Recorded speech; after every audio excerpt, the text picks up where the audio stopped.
The new Overlords are super sick. We can cast them for cheaper by paying their impending cost, but by doing so, it enters as a non-creature enchantment until all of its counters are removed, which happens on our end step. No one wants to wait that long, and all of these Overlords are begging to be cheated into play. Big boy Termidor accomplished exactly this, taking first place in a challenge tournament, Magic's biggest weekly tournament. The deck cheats the Overlords into play by flickering them, allowing them to re-enter as creatures, but perhaps a kinkier option, Zerg, which can animate enchantments, not only buffing them, but also giving them death touch, lifelink, and hexproof. With a deck this cool, we have to ask, did this deck win with the help of Favores Sexuales? That's what we're here to find out. We have 3 different Overlords. Overlord of the Hauntwoods, making a land when it enters or attacks, useful for Leyline Binding, exiling a permanent for as little as 1 mana. Then there's Overlord of the Floodpits, when it enters or attacks, we draw 2 and discard 1. And the strongest Overlord, Overlord of the Mistmoors, making 2 flying weenies. Because these cards have a high mana value, we have Up the Beanstalk. When it enters, we draw a card, and when we cast something with mana value 5 or greater, we also draw a card. And then we have removal, Fatal Push to take out weenies, and Vanishing Verse exile. Now for sideboard, we have Storm Hate, Artifact Enchantment Hate, Non-Creature Discard, Board Wipe, ETB Hate, Aggro Hate, and Favorite Hate. That's the deck. With this week's release of Pioneer Masters on Arena, and the Pioneer format merging with Explorer, now is the perfect time to test the stack, and test it we shall. Be sure to stick around till the end, because Daddy's doing a big giveaway. And before we get to the gameplay, this video is sponsored by Hero Wars, the game we all know and love, where you build a team of heroes, power them up, and face them off against enemy forces. Things are better than ever, because the Teenage Mutant Ninja Turtles have arrived in Hero Wars. Thanks to a spectacular collaboration between Paramount Pictures and Hero Wars, your favorite turtles in a half shell are joining Hero Wars World of Dominion. This is more than just a new character drop. It's an all-out adventure of turtleness that you don't want to miss. Get ready to dive into thrilling battles alongside our turtle friends. Right now, from December 2nd to December 21st, Hero Wars is running a special event with the Ninja Turtles. During this special event, you can unlock the turtles for free without spending a single penny. The event includes limited time offers, like the exclusive Shredder and Casey Jones skins, that will power up your heroes like never before. Act fast, time is running out. The Ninja Turtles will be available to obtain only during this event. You don't want to be old and on your deathbed with your granddaughter by your side as she asks you, "Granddaddy, did you live a good life?" And you say, "Did I live a good life? No, my life sucked. I missed out on the Hero Wars Teenage Mutant Ninja Turtle event." Then you defecate all over yourself as your soul leaves your smelly, crusty body. Don't be like Grandpa. Play in the Teenage Mutant Ninja Turtle event today. And once you get them on your team, they will stay with you forever until your smelly death. You can jump into the action however you like. Download Hero Wars on mobile, iOS, or Android, or adventures on the go, or play it right in your computer's browser. Scan the QR code on screen, or click on the link in the description below. And now it's back to the video. Opening hand, 1 land, 1 mole. 2 lands, so we'll keep. Another Hauntwoods. Opponent plays Harvester. Another Triumph for us. We'll push the Harvester, and then send it back. Fable for opponent. Vanishing Verse, nice. Rakdos has a lot of big threats that cost 3 or 4 mana, so we'll wait to see if they play something better here. We take 2. They play Slasher. If it were to deal damage to us, we lose half our life, and if it were to die, it would come back. That's why we exile. Land for us. It'll be a lot easier once it gets to 5 mana, thanks to Zerg. We'll make some tokens to buy some time, and pray for land number 5. We lose 1 token. Their Fable flips so they can copy something next turn, and they swing. We'll obviously trade, and opponent passes. Ooh, land number 5. Play Zerg. Animate Overlord. Now we have a 7/7, and 2 more tokens. And our opponent exclaims, "Stay away from my pantalones." Going into game 2, we're gonna this for a 72. Oh my gosh, this hand was terrible. We'll mull. And our lands are still stanky. No green or black mana. We'll keep. That land helps. And more land. Opponent puts off Fable. Another land for us. We'll play Beanstalk. Finding another Mistmoors. Opponent swings over 2. And plays our enchantment. So we'll draw an extra card every turn. Vanishing Verse would be nice here. Oh, we just can't say no to Overlord. We'll land for us. Opponent swings. We'll trade. Oh, and then make a stack of creature and enchantment. Good thing we have Beanstalk. We draw another. I am concerned about other card draw. Because of that treasure token, they might have a Fatal Push to take out Zerg. Feels Zerg Dervit will play Beanstalk. Drawing another verse. So we'll exile their enchantment. And then we shall pass. Opponent plays Slasher. And then make a copy of it. So they'll put us down to 7 here. And we play Harvester. But fret not, Daddy has a plan. We'll first impend Overlord. Oh, Finding Farewell. That could be pretty kinky. We are kind of pushing things here. So we'll exile their Kiki, just in case our opponent has removal. They kill our token. Uh-oh. Oh, this again. We sack a creature. Lose an enchantment. Set us at 1. So our opponent must be feeling pretty hopeful. But tragically for them, play Zerg. Animate Overlord. And the other. Swing and gain 14 life. Net out 4 tokens. And oh my goodness, our opponent must be devastated. And blown away by our amazingness, our opponent concedes. Oh wait, they're sending us a message. They say 2 words, so probably good game in whatever language they're speaking. Wait a second, cheater? I didn't know we were cheating. Well, that was great. We should cheat more often. And now it's on the next cheating. Opening hand, only 2 lands. But we are in the draw, so we'll try it. Opponent digs. And they're likely an Arc-like Phoenix sack. Who land? Opponent plays Artist Talent. So they'll rummage when they play an on-creature spell. We'll pass. Opponent plays Sleight of Hand. Now they're down to 1 mana. We'll Binding the Talent. Opponent digs more. Oh, throwing an Arc-like Phoenix in graveyard. That's so lucky of them. Luckily, we can binding that. First, we'll play Hauntwoods, and then send it back. Opponent digs, and draws 3 cards. Opponent passes. I think we wait one more turn for binding. Play Floodpits, hunting on the binding. Opponent digs, getting back a Treasure Cruise. Now removal. In Props, Anima Memory. Play and buff a creature every turn, hitting us for 5. Another Floodpits. We'll first play Beanstalk, hunting another binding. Play binding. We draw another Hauntwoods. What? They bounce for binding? That's strange. We could just replay it, unless they're trying to trick us. We'll attempt to replay it, taking their talent again. So all we have up to defend ourselves is Fatal Push. Opponent draws 3 cards, and if they hard cast Phoenix here, they'll have lethal. Nah, shoot. Daddy was afraid of that. Oh wait, we're taking out our token? Oh my gosh. Fatal Push? Thank you. We'll impend Hauntwoods. Those are nice. Hold up 2 bindings and pass, with one of our Hauntwoods coming online. Opponent digs, digs some more, and they keep on drawing. Phoenix comes back. We'll binding the Phoenix. Oh, the counter. Play another binding. Even though we're out of bindings, we can play Zerg. Animate 1 binding. And we have exactly lethal. So game 2 it is. Going into game 2, let's bring this for a 72. Opening hand kinda sucks. We'll maul. And it is okay, I guess. We'll keep. Opponent digs. Who flicker. More digging for our opponent. And even more digging. More land. We'll draw a Beanstalk. Finding even more land. Another sleight of hand. But then our opponent just passes. Oh well. Impend Hauntwoods. Findings are so wonderful. Oh no, the counter with anal. I should have known our opponent was into that. Oh, but another Overlord. We'll impend that one as well. Opponent mills. Putting Consider in the hand. They pop it. We make our tokens and pass. Even more digging for our opponent. Putting another Prankster in hand. So they can mill again. Putting another one in hand. And they just keep on digging, but no Phoenix in graveyard. But now they're tapped out. We'll play Zerg. Animator Mistmoors. And Anal can't save our opponent this time. And Sorcerer continues. And now be on the next match. Opening hands kinda whatever, but we'll keep. Opponent plays a Triome. We play a Triome. Opponent plays Up the Beanstalk. We play Up the Beanstalk. Opponent passes. So we'll play another Beanstalk. Drawing another Overlord. And then we'll pass. Opponent passes. And Hauntwoods for us. We'll wait one turn for that. We'll impend, make some tokens. Play one binding for opponent. Taking out a Beanstalk. And our other Beanstalk. And it's a Nib Delight deck. Nib has flying and hexproof for monocolored. And they can cast stuff from graveyard. That's a bit troubling. We'll have to keep putting out the threats. We take 5. They play Omnath. Oh, and they have a fetch. So they can make a crap ton of mana here. For the other Nib. Oh, putting 4 cards in hand. Another Vanishing Verse. Lightning, Helix, Abrupt Decay, and Valky. Yikes. Well, we can keep playing threats, but with so much removal in hand, and their Nib being able to cast spells from graveyard, means that our opponent has us pinned. So it's on to game 2. Going into game 2, let's bring this for us. Out of 2. Opening hand, a lot of Triomes. Oh, we do have Beanstalk. We'll keep. More land. 2 Hauntwoods. Opponent plays Mana Dork. More land. We'll ramp as well. Finding another Beanstalk. Opponent plays Ancient Cornucopia. A Mana Rock that gains them life. And Vanishing Verse on our Hauntwoods. We'll play another Beanstalk, so that we can draw some more. We'll then make them sack their Mana Rock, and then we'll pass. Opponent plays Fable. Oh good, more land for us. We draw even more cards. We'll impend Mistmoors. In Floodpits, we'll have to wait on that and pass. Opponent plays Valky. They can exile Floodpits and make Valky a copy of it. How interesting. Our opponent digs, and they swing. We'll trade. Who binding? Our opponent probably has something good in hand, but binding now seems right. Ooh, opponent concedes. So we must motorboat each other in game 3. Ooh, opening hand, 1 land. Double Beanstalk, so good. And flicker. Daddy's gonna regret this. We'll keep. Ooh, land. Opponent plays Beanstalk. A 3rd Beanstalk for us. They destroy our Beanstalk. Good thing we have another. Finding a land. They remove that one as well. And play Mana Dork. And we do find another land, but we have a tough decision here. With 5 mana out, our opponent can most definitely pop off. We could set up for Distortion in case they fill their hand this turn, although we'll still need to draw another land. The question is what we do with binding. It would be nice to take out Beanstalk, but I think their flying threats are more urgent. Valky, sure. I can only hit creatures. They take Mistmoors and put Boreon in hand, so we'll binding the Beanstalk. Ooh, that's not the land we need. And our opponent has 1 more land. They can copy Overlords. We'll first dig. Who Vanishing Verse? We'll hold up Verse and pass. Opponent plays Boreon? Sure. They flicker Valky. But before Valky exiles, we shall exile. So our hand remains unfondled. And our opponent concedes. Too much Beanstalk for our opponent, so we must carry on to the next match. Opening hand, 4 lands, but we'll keep. Opponent searches for a basic? Sure. We'll hold up Verse and pass. And another artifact that can draw them cards. Or land. We'll play Floodpits. Dump a land. They blow up our land. And our only basic in deck is in graveyard. They're for us, but our opponent probably has removal. So hold up, push and pass. Opponent draws. Now with more land destruction. Who temple? We lose another land. So pass again we must. And our opponent draws another card. And another. They play a second bell, so that they can draw another card. Who Beanstalk? We'll play it. Finding another Beanstalk. Play that one as well. And we draw Hauntwoods. No, they have removal. So no Floodpits for us. And more land destruction. This is so racist. And more card draw. Well, our lands are in trouble. We can't even play Zerg, so pass we must. And draw our opponent does. Oh my gosh, they're making us so pregnant. More card draw. And land sure. Might as well play Zerg. And our opponent keeps on digging. And more land destruction. And even more land destruction. Oh my gosh. Oh,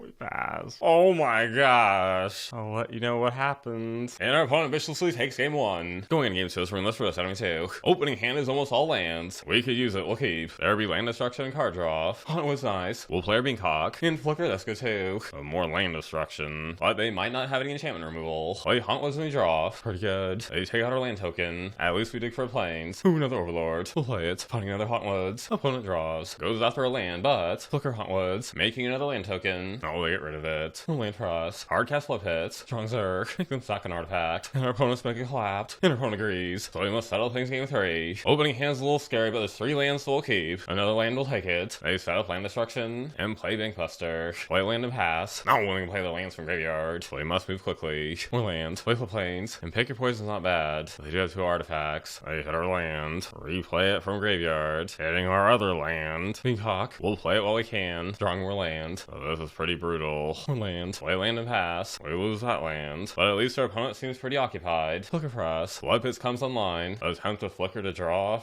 Shoot, removal. That risk didn't pay off. And nope, they have the Hardlock. They had the perfect answer to our deck. So good for our opponent. And also next match. Opening hand is acceptable. We'll keep. We draw more land. Our opponent's blue deck. Good thing we have Cavern. We'll put up Beancock and draw more land. Last one for opponent. And during Innocence, we don't want them keeping that. Well, with Hauntwoods, removal's better. Exile. Opponent passes. We'll impend. Can't be countered. Enough tokens for us. Opponent plays Field Run. And then they wipe our weenies. Sure. We draw Binding. Cast Hauntwoods. Finding Floodpits. Opponent plays Bishop of Wings. So we'll gain 4 life when an angel enters. Oh, they take out our Cavern. Giving us planes. So Leyline Binding. Ooh, finding another Cavern. Cast Floodpits. Finding another Cavern. And Beancock. We'll swing. And put out a Beancock. Finding another Overlord. Our opponent better have something good here. Opponent plays Harving Inspector. Making a clue to draw a card. And another Overlord. Wolfers Exile. Get in for 11. And should we put out another threat? Or just play it out? I think we have enough here. Our opponent does in fact wipe. We cycle for Floodpits. And we have Zerg. Play it. Animate Binding. And deal lethal to our opponent. So time for game 2. Going in game 2 is runless for this time 2. Opening hand with Cavern. We'll definitely keep. Another Caverns. Opponent plays Bishop. And we draw Flicker. We take 1 and they pass. 2 Overlords. We won't play Zerg just yet. We'll instead hold up Binding and send it back. Ooh, Field Run. Opponent passes. Wolfers Binding. And now they take out a land. Sure. But tragically for opponent, we play Cavern and Mistmoors. Making 2 tokens. Opponent wipes. But a real stinky for opponent. Because we play Zerg and animate Mistmoors. Bank for 7 to make 2 tokens. And going into labor, our opponent concedes. So 4-1 overall. So there we have it. Termidor's deck's pretty sick. So shout out to them. With so many mid-range decks in the metagame, having big creatures and exile packs felt really good. Let me know if you big boys would like to see more content like this. And now the giveaway. All you have to do for a chance to win is to comment and be subscribed. And praise the magic gods, because we opened a 2nd ring. Daddy already gave 1 ring away in last video. And now we have a 2nd ring to give away. So fabulous. Thanks again to Hero Wars for sponsoring today's video. To play Hero Wars today, scan the QR code on screen, or click the link in the description. And until next time, stay with tech.